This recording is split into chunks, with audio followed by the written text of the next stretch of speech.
We choose to go to the moon in this decade and do the other things, not because they are easy, but because they are hard. Mr. Gorbachev, tear down this wall. Tonight, we renew our resolve that America will never be a socialist country. Congress, President Obama, can you hear us now? I, for one, am bound and determined to keep this republic, and I know you are too. I will never give up. We can never give up. Patriots, stand with us and fight for freedom. Fight for our Constitution. Fight with us for the rights endowed by our Creator. Life, liberty, and the pursuit of happiness. Fight for a better future. We're going to keep fighting. We will not stop until we get to the bottom of this. The battle for America's soul rages on. A wide-open southern border, crippling national debt, the constant onslaught of wokeism and creeping socialism, and the weaponization of government agencies against the people. Keeping our republic is on the line, and it requires patriots with great passion, dedication, and eternal vigilance to preserve our freedoms. Jenny Beth Martin is the co-founder of Tea Party Patriots. She is an author, a filmmaker, and one of Time Magazine's most influential people in the world. But the title she is most proud of is mom to her boy-girl twins. She has been at the forefront, fighting to protect America's core principles for more than a decade. Welcome to the Jenny Beth Show. Today's episode is the second half of an interview with Steve Deace, best-selling author, BlazeTV host, and now filmmaker. In the last episode, we talked about his upcoming film, Nefarious, which is in theaters now. You can check that out by going to whoisnefarious.com. Again, whoisnefarious.com, and check out our last episode of the Jenny Beth Show. Today, we're talking about culture, politics, and news of the day. And now, let's get to the second half of the interview with Steve Deace. In your book, I think that it is And Do What You Believe, you talk about these inconvenient truths about America. Mm-hmm. And one of the things that you say is that we are pilgrims, not patriots, and that we need to think of ourselves more as the sons of liberty rather than the founding fathers. Would you elaborate on that a little bit? I think there is a notion that COVID was an outlier, mm-hmm. and the world panicked because of this unforeseen arrival of a virus. And I wish I believed that. I don't. I think that there are forces at work in this world that were waiting for the perfect time to do the Thanos snap on Western civilization, and they just needed the right MacGuffin. All right, the thing that would truly hit us home to home at a molecular level. Issues like global warming, climate change, whatever you want to call it. Those aren't things that the average American is impacted by on a daily basis. Right. And so what is something that would provide their ability to, in one fell swoop, change the way we live on a kitchen table level in every home in the country? Right. When this arrived, that provided it. COVID is not an outlier. It is a harvest. And what it indicates is two things. As I just said a minute ago, there were nefarious forces in this world waiting for the moment that they could Thanos snap whatever was left of Western civilization, which admittedly was already hanging by a string anyway. But then secondly, it also shows that a not insignificant portion of our countrymen have been successfully programmed into forget the old culture war where when I would come on the show and try to counter Bill Maher's anti-religion narrative. Right. But him and I at least agreed that human beings had some individual autonomy. I just thought, as a Christian, ultimately God governs that. So there are some boundaries to it other than as long as the other person consents to it, I can do whatever I want with them. That was his answer, right? But we were at least both arguing the same premise. Human beings do have individual liberty. We're just debating what's the limits of it. The new debate now is, I don't want liberty. I don't want to be free. Right. I want to be controlled. Loki was right. I was made to be ruled. So rule me. All right. Tell me what I'll cover my face with. Tell me what medicines I can and cannot have. Control every aspect of my life. And I long for that. And there's a comedian, Ryan Long, who did a fantastic bit last year talking about corporations are terrible and evil. Unless they're called Pfizer, then they're great. And I offer my body up as a living sacrifice to be an experiment. That level of compliance cannot be compatible with liberty on any level. And a not insignificant portion of our countrymen now have been so successfully dumbed down and programmed and conditioned into being wards of the state that they could not wait to roll over. And I think we have to come to grips with this idea. There's a poll out just today, the day you and I are taping this. Wall Street Journal has a poll that shows over the last 30 years what the arc of American values is on religion, patriotism, and they're all, except for money, they're all in the wrong direction. All right. This quantifies like death of the West kind of stuff here in the United States. And I think we have got to understand that even though those institutions in the country, that hospital might still be called Cedars-Sinai, still might be called Sisters of Mercy, but they sat there and watched while people died of cytokine storms and pulmonary infections and inflammations in hospitals and didn't give him nebulizers and didn't give him steroids and didn't give him ivermectin and didn't give him hydroxychloroquine. Right. And they sat there and watched him die because the CDC guidelines said so. So it might still have the name that it was founded or the worldview it was founded in, but that institution doesn't represent that. On the right, we love the military. Except the military is who actually creates these viruses or funds them through the Department of Defense. And then look how they experimented on their own soldiers and then use this to basically purge the ranks and say, hey, we were wondering, if we told you to turn a gun on your own countrymen and fire, would you do it? Let's find out. Take this poison that has no testing whatsoever and put it in your body. If you said yes, we know you'll do it. If you said no, we know you won't, so you're gone. We have to understand these institutions may still bear the nostalgic markings of the worldview that we as patriots have thought all these years we were conserving, but they no longer, they're whitewashed tombs at best. At worst, they are vessels for the other team. And that puts us more into pilgrim mode, where we're not now saving a culture, we're terraforming a whole new one. And I think, I've even gone so far on my show recently as saying, I am not trying to conserve or save what this country has become. I'm trying to defeat it. Because I can't live with this. I can't live with, I don't know what a man is. I don't know what a woman is. I don't know what a border is. I don't know what a law is. I don't know what a child is. I don't know what a drug is. I don't know what a vaccine is. I can't, that's insane. We can't coexist with this. We're not arguing over how much should the top marginal tax rates be.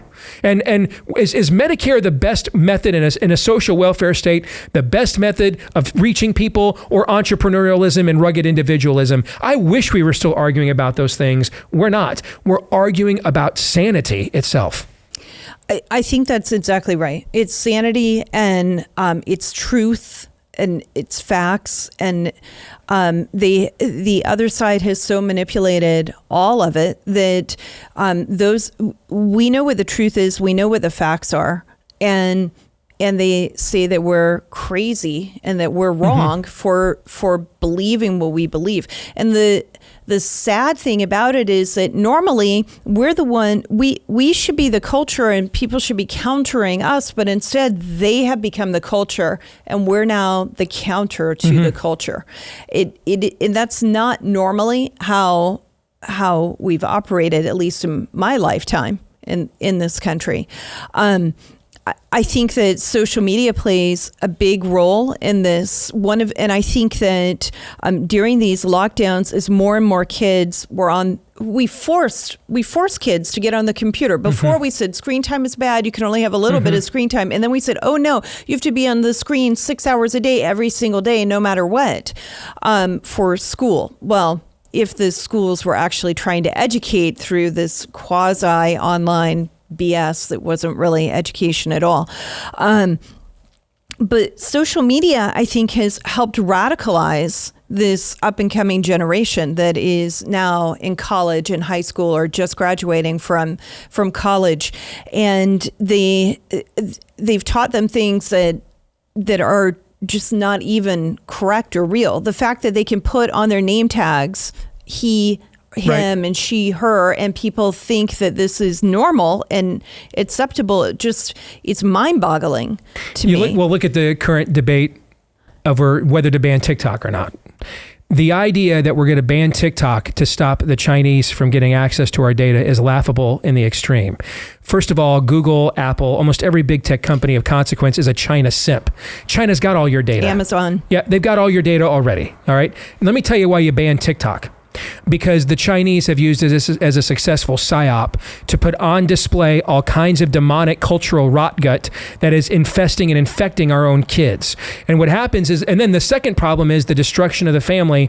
Our kids are largely detached from their peer group. Everything's done digitally, and even little things like the stuff I will see even in our own family that our kids and other people's kids will say back and forth to each other on a text or Snapchat. I mean, the law of the jungle, when we were growing up, you say something like that, if a guy says something like that to you, someone's missing some teeth. Right. And the teacher will let it happen because they realize this conflict needs to be solved. And if someone gets serious, if it's going to get serious, we'll step in. But we need to actually let them iron out this difference, because you don't say stuff like that to people. You don't say stuff like that about people's moms, about their sisters. You don't post revenge porn of your girlfriends on Snapchat when you're 14, okay? And so that's why you ban a TikTok. And then because of the detachment from their fellow students, families, I still have this Blaise Pascal hole in the heart. I still need affirmation. I need real relationship. I need unconditional love. And so this counterfeit version that gets offered on social media. So you know what? I was showering in the locker room after PE class. I noticed some of the other boys' penises. I'm confused about what that means. I post that on TikTok. 50 people jump on and say, it means you're gay. Right. It means you're really a woman. You're right. That maybe is what and if I say, no, I'm not gay, what are you, a homophobe? Well, no, I don't want to be one of those. Are you a transphobe? No, I don't want to be one of those. Well, maybe I'm trans. Yes, you're trans and you're great. Here comes the affirmation. And that substitutes for the affirmation you used to get from mom, dad, your priest, your pastor, your teacher, your coach, your aunts and uncles. Forget extended family. We don't have nuclear family. And so this digital world has stepped in as really a counterfeit substitute. And that's why we're beyond politics. You can see the conviction. This is a rival religion. All right. This is a salvationary construct, and it's salvation via the mob. If I please the mob, if I identify what the mob tells me they want, then I'm good. Because the worst thing possible would be to go against the crowd, and the crowd is a bunch of you and I travel a lot in our jobs. Anybody ever walked up to you, Jenny Beth, and said, "Hi, I'm a member of the social media mob"? No. Hi, I'm a member of the Twitter ratio committee. Nice to meet you. And we ratioed your tweets to hell. No one knows who these people are. Right. They might even be people. Might be Chinese bots, Russian bots, for all we know, North Korean bots. We don't know. All right. But we are allowing them to govern the very fabric of our society right now. And that is frankly insane. It is insane. I always encourage parents to make sure that if your kids are on social media, and let's face it, 99% of them are, that you can log in and see what they're seeing. Mm-hmm. And it isn't, I was able to do that with my kids, and my kids are by and large well-behaved, good kids. Of course, nobody's perfect, but they're good kids, and they earn my trust, and they weren't out betraying my trust. But I wanted to see what the algorithms were sending to them, because I knew what they were going to see would be different than what I see because of all the other people that I'm following. And being able to see the things that were popping up in their feed helped me open up the conversation at the dinner table and talk about things that I may never have even considered talking about otherwise, because I knew that they were getting this, like some of the trans and the homosexual type posts and influences from school, and we'd have very honest conversations about those things that they were experiencing. Some of it wasn't really fun, and I'm divorced, so I'm having to have really frank conversations with both my son and my daughter, and it's not always easy for an adult to do that with their child. Right. But I'd rather be the one doing that than someone else filling that void.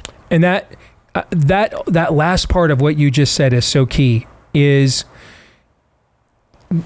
we are too comfortable being comfortable. Right. And a lot of this confrontation has become this dirty word. And like, The only, and I mean, I'm totally fine with aggressive confrontations, but I understand I'm a weirdo, okay? But confrontation doesn't have to be, there's a ministry on our show that we support called Preborn. And what they do is they go to the streets. They find moms like my own. My mom was pregnant with me at 14, had me at 15. They find that mom who's thinking about killing her kid and saying, hey, we just want to show you the sonogram. Listen to the heartbeat. Are you sure that's what you want to do? All right. That's a confrontation. They're gentle about it. But her conscience is trying to tell her, go forward, do it, do it, do it. You're invading her conscience with a counter narrative. That is a confrontation, no matter how nice you say it, no matter what your temperament is, no matter how merciful you put it, that is still a confrontation. And I think we've got to get reintroduced to that term. What you just described is you had confrontations with your children. You invaded their space. You did it maybe more gently than I tend to do it, okay? But you did it nevertheless. Right. A confrontation is a perpendicular action. One stream of information is going down the road this way. Right. A confrontation says, we're going to hit you right here and just make sure we're going the right way before we get too far down the road. Right. And I think there's not enough parents, and I want to say this in particular, men. Not enough men. I sat in your chair during COVID, during lockdowns, and I can't tell you how many videos I got from Christian moms who challenged the mask mandates all alone at the drugstore or their Costco, and invariably the creepy guy in the mask would walk up and confront them and invade their space. And I'm like, where are the men? Because in any other generation, whether that's my sister or wife or not, I see another man invade another woman, a woman's space like that in public, I'm laying him out. That was the code. Having experienced some of that from men, I talked to a couple of other girlfriends of mine, and I just said, what is it about these men? They think that they can just control us right now. They don't know me at all, and they think that they have the right to tell me what to do and that I must do it or what. They're bigger than me. I mean, they might be liberal and maybe they're not as burly as some other men, but they're still a man. I'm not, they're more powerful than I am. That was one of the most bizarre things that I have experienced. That's the number one problem we have are the men. You can tell the direction of a culture by the condition of its men. And right now, we've got a lot of sperm donors and boys who can shave. We have a lot of males. We don't have a lot of men. Men protect and defend. Those protect, defend, and provide. Those are the three primary roles, traits, characteristics, and requirements of manhood. Protect, defend, and provide. And we don't have a lot of men that check all three of those boxes right now. And that's why tyranny prevails. Goliath sits in the valley of Elah and yells and bellows and mocks and scorns. Who is the David that will go into the valley and say, maybe all I've got are these 5 smooth stones, but I'm shutting you up? We don't have a lot of that. And so that's why it seems like we're outnumbered. We're not. We just have too many cowards. Yeah. And it's not fun to be the one stepping up and being counter to it all. In the last 3 years, there were often many times, except for when I was on airplanes, that I was not wearing the mask where I was mandated to wear it. And I just decided this is my form of civil disobedience. Yeah. And I've always said, there are some things I'm willing to go to jail for and some things I'm not. And I just decided this is one, okay, fine. If they're going to take me away, then they're going to take me away. But I'm not leaving this on my face. If I'd walk into a business and they'd complain about it, I'd just walk out and not buy anything from them and go find a business that would allow me to shop there. But I found that in my experience, it was a lot more men who were telling me, "Oh, you need to have the mask on," than it was women. It wasn't women who were doing it; it was men, and it's a bizarre. It was very weird to me to experience that, and I did not in Georgia, especially where I lived in Georgia. I wasn't. If I walked around in my grocery store without it on, I may have been one of the few people in the grocery store at the time who was not wearing one, but nobody ever gave me a hard time there. It's just in other parts of the country where I really experienced it. Because there was a chain of evidence here. The lockdowns were conditioning for you to accept government provisions to have your life back. Right. Okay. So that the lockdowns were conditioning for masks. The mask was the symbol that you agreed that government directed whether you could have your life or not. So then that was to condition you to hand over your bodily autonomy. Right. And that's where the jab that doesn't work and may have worked for like 3 weeks in May of 2020. If you didn't get myocarditis or lost hearing in your ear or anything else, right? Stroke, okay. And that was conditioned for you now, almost like a mark. I think I read in a book once about a mark that you couldn't buy or sell without taking. Right. So now here's your mark. You can't buy or sell, which is what it means. If I don't have a job, I can't engage in commerce. Right. You're telling me I cannot work at most companies of value in this country unless I take a jab that doesn't work, and when it's not working may poison me. That was conditioning for you to completely hand over all your bodily autonomy now to the state. So this thing was very systematic, and it's not a coincidence that it came at these levels followed each other at different times, because that was part of the conditioning in order for us to admit and acknowledge we're not really free anymore. I hear talk about going to war with China. Why? And this is tough for me to say. I'm a child. We're in America. Screw you, child of the 80s kid. Okay. That's the era in which I grew in. Okay? You have an Atari up there. I understand. Yes. I got up in the middle of the night to watch Reagan bomb Libya to the Stone Age. All right. And cheered it on the whole way. So this is not in my MO to say this kind of stuff, but this is what they've done to me. Why would I want to go to war with China so that the really only thing we're fighting about is what language the social credit score is in? Most of my elites are either China simps or would like to turn America more into China. So why would I have my 16-year-old son, because I'm going to be 50, I'm too old. Why would I have my 16-year-old son here in a couple of years enlist to go fight and die in a war with China when the only argument for our elites is whether we print the social credit score in Mandarin or we print it in English? What's the point of that battle? I understand what you're saying. And my father is a Methodist minister. And so I did not come from a military background. I was a PK. Mm-hmm. And so instead of a military brat, I was a PK, but a pastor or preacher's kid. Yeah, I get it. Yeah. I have talked to so many people around the country in the last 3 years who are military families who have said, I've told my son, do not go. Mm-hmm. Do not go enlist right now. And I cautioned my team about it before we started finding out that there were shortages in enrollment in the military. And I said, I think we're going to have trouble with this, because I'm talking to so many people around the country and they're just saying they're telling their sons not to go. Do not go enlist. Now that Biden is president, do not go enlist. And sure enough, we now have trouble getting people to enroll in the military. Is not hitting the metrics they're supposed to hit. But why would they? They're willing to risk your life over a shot that if you don't get it, you might get sick. And at your age, you're not going to die from it, mm-hmm. unless you have some bizarre, very weird pre-existing condition, which you wouldn't have been in the military with. You wouldn't have passed to be in the military if you had something like that in the first place. So you're not going to die from it. I'm not saying you won't get sick, but you're not going to die. So we're going to risk your life and your future fertility on this drug that we have no mm-hmm. idea what the midterm and long-term consequences are. And they lied about what the short-term consequences are, to fight for a country where we can't even admit what a man is and what a woman is. I understand where that thinking is coming from. And it's alarming to me, because I want us to be able to defend our country. Yeah. I want us to have the right kind of people in our military. And I want it to be a country worth defending. There is a certain edge a man has to have to be willing to take someone else's life on a whim or a command or at a moment's notice. And that instinct comes from one of two places. I either love life, so I'm willing to do whatever it takes to defend it, or I just like killing.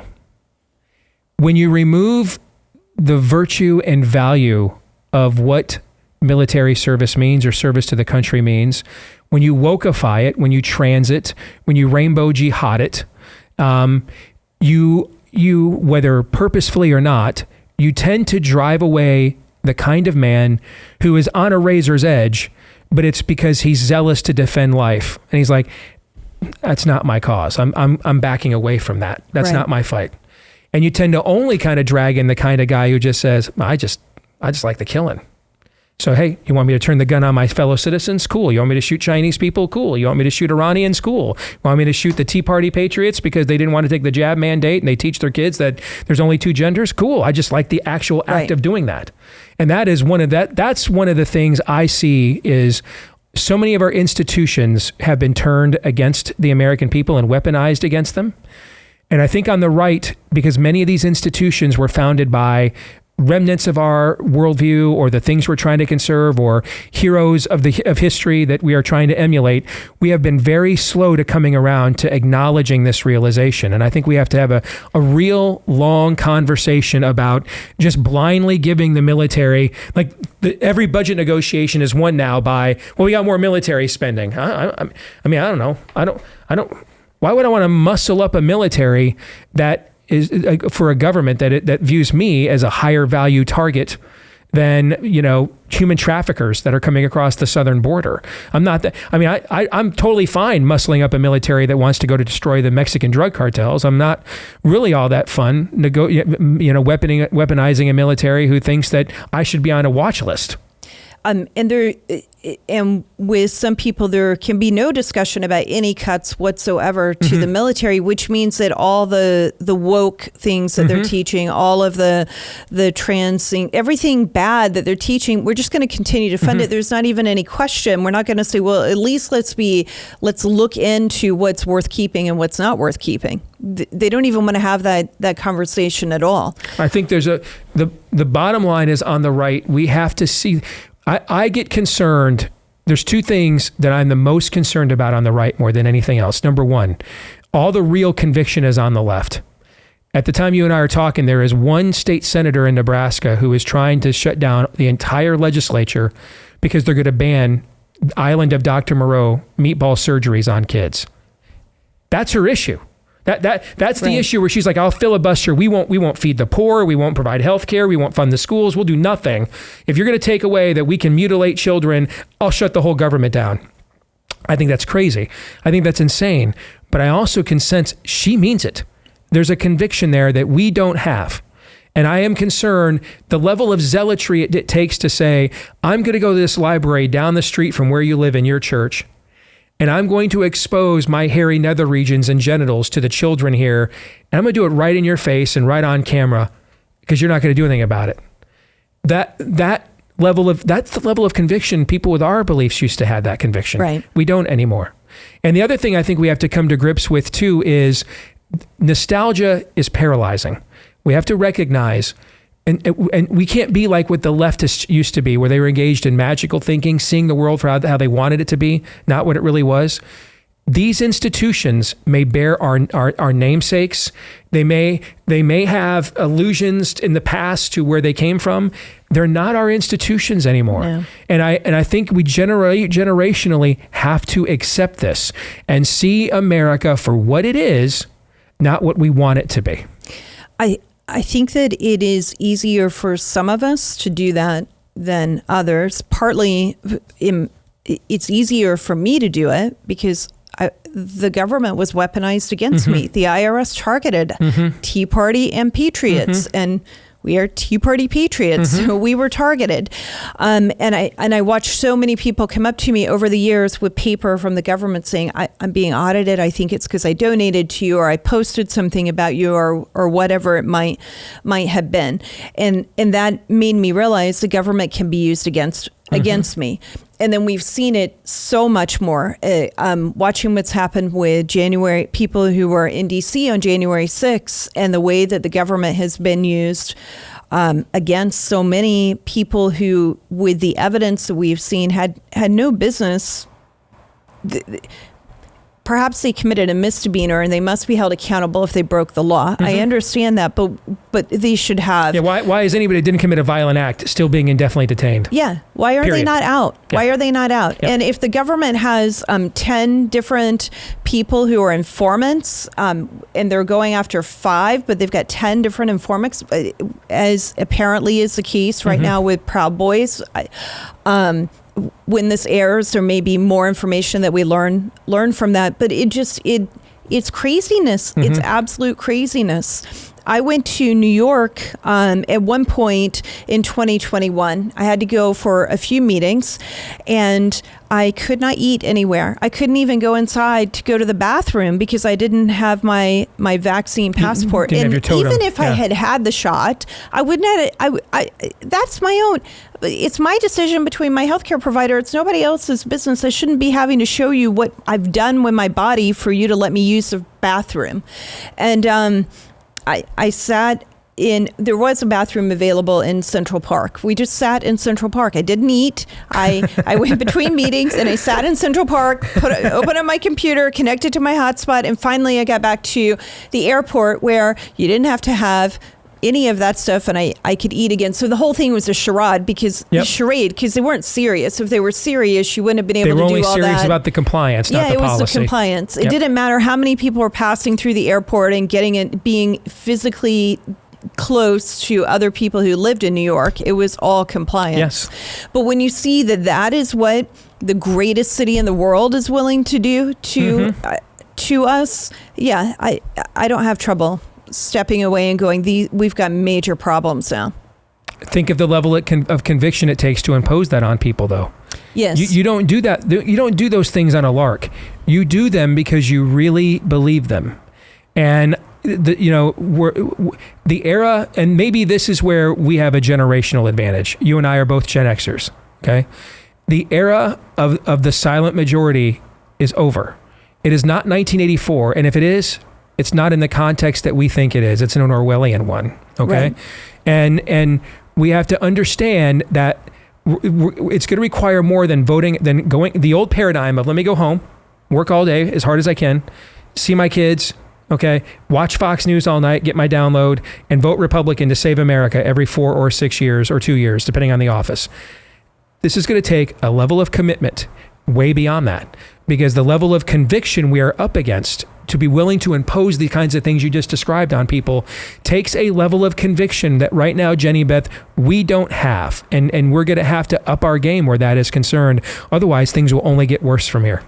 I think that's right. And we do there are people in the country who have stepped up and they've been willing to sacrifice everything in order to expose what is true. Like the aforementioned Peter McCullough mentioned, for example. Yes. Yeah. And so I think that is very, very good. And then we've had parents who've stepped up, hairdressers who wound up doing things that they never would have even imagined that they would have to do. So we've had Americans who have stepped up.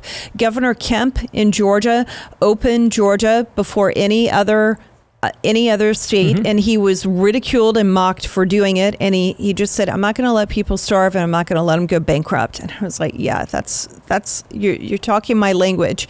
And we've watched other governors like DeSantis and Kristi Noem.